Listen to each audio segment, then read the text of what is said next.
ഒരു കാലത്ത് എറണാകുളത്തെ പേരുകേട്ട തിയേറ്റർ ആയിരുന്നു EVM കവിത.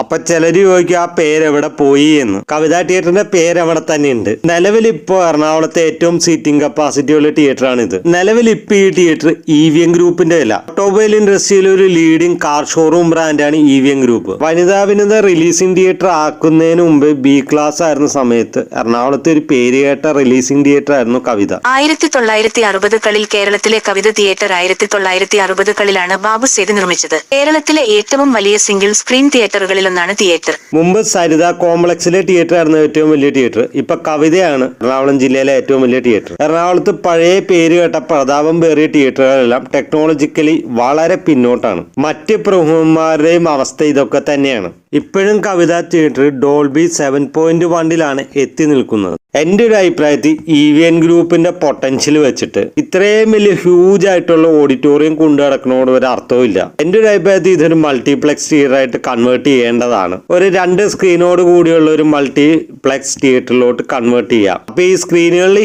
200-300 സീറ്റിംഗ് കപ്പാസിറ്റി ഉൾപ്പെടുത്താവുന്നതാണ്. മൾട്ടിപ്ലെക്സ് ആക്കിയാൽ മാത്രം പോരാ, ടെക്നോളജിക്കലിയും അപ്ഡേറ്റ് ആവുകയും വേണം.